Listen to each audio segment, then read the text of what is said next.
अरे बापरे, हिला पण बाळ झालं. अरे काय चाललंय काय. आजकाल कधी सोशल मीडिया बघितलं तर कोणीतरी प्रेग्नेंट तरी असतं, नाही तर कोणाला तरी बाळ तरी झालेलं असतं. आणि एक आपण. काय वाटतंय, पुढे रिस्क आहे पण प्लॅनिंग होऊ शकतो. करायचं प्लॅन?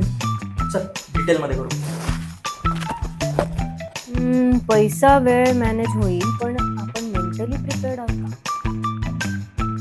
हा, आपण काय करूया, एक पेट पाळूया. म्हणजे इतर लोक काय करतात की बेबी प्लॅन करण्या अगोदर एक पेट पाळतात, मग दोघात तिसऱ्याची सवय होते. हा, गुड आयडिया. आपण कुत्रं पाळूया. येस, डॉबर. येस, डॉबर. हे डॉबरला रोज सकाळी फिरायला न्यावं लागतं. एक दिवस तू न्यायचं, एक दिवस मी नेणार. हे नाही हा. माझी त्यावेळेस क्रिएटिव्ह थिंकिंगची वेळ आहे. पहाटेची. हो, मग त्याच वेळेला थिंकिंग प्रोसेस एकदम पीकला असते, म्हणून तर मी झोपेत असतो. ठीक आहे, फिरायला मी घेऊन जाईल, तू शी काढायची. मला फोबिया आहे घाणीचा. एक गपरे, 8-8 दिवस आंघोळ करत नाहीस आणि फोबिया म्हणे.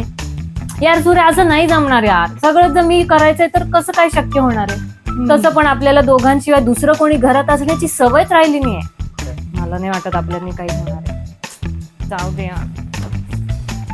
A few moments later. इथेच बस. कुठे कुठे बस. ए, तू त्याला बेडवर बसू नको सूर्या.